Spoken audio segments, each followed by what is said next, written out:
আমরা নতুন নেটওয়ার্ক সম্পর্কে শুরুতে জানি ফেসবুকের থ্রুতে, একটু ঘাটাঘাটি করে জানতে পারি যে আমাদের যশোরেই দ্রুতই একটা কোহর্ট শুরু হবে, যেটি হচ্ছে কৃষি স্পেশালাইজড এবং যেটির নামকরণ করা হয়েছে নবীন নবান্ন। ব্র্যাক ইউথ প্ল্যাটফর্ম এবং ক্লাইমেট চেঞ্জ প্রোগ্রাম একত্রে এই প্রজেক্টটি গ্রহণ করেছে নবীন নবান্ন।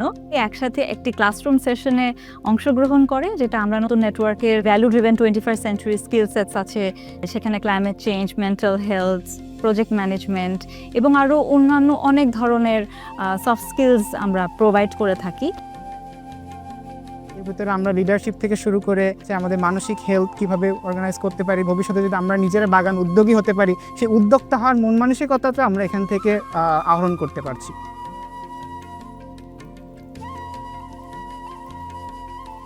আজকে যে আমরা ফিল্ড ভিজিট করলাম, এখানে নানান বাসা দেখলাম, তাদের চাষাবাদ দেখলাম, এখানে পুকুরের ভেতরে মাছ চাষও দেখলাম।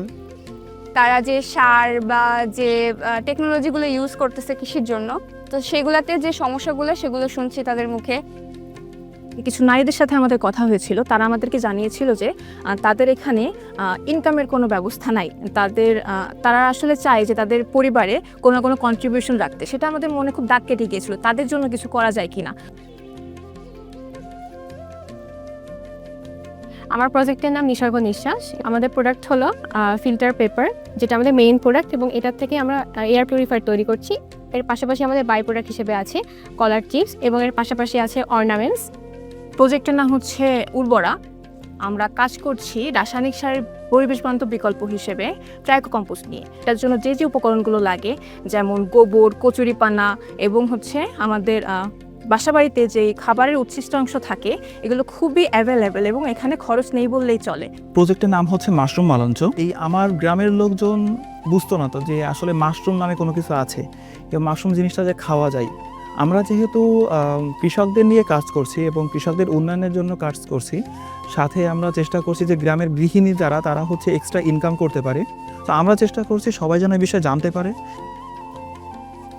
এখানে তরুণরা যে সমস্ত উদ্যোগ নিয়ে আসছেন, এর প্রত্যেকটাই জলবায়ু পরিবর্তন মোকাবেলায় কোনো না কোনোভাবে কাজ করছে। জৈব সার তৈরি থেকে শুরু করে ঘর কীভাবে বায়ু দূষণ থেকে মুক্ত রাখা যায়, এই বিষয়গুলো আসছে।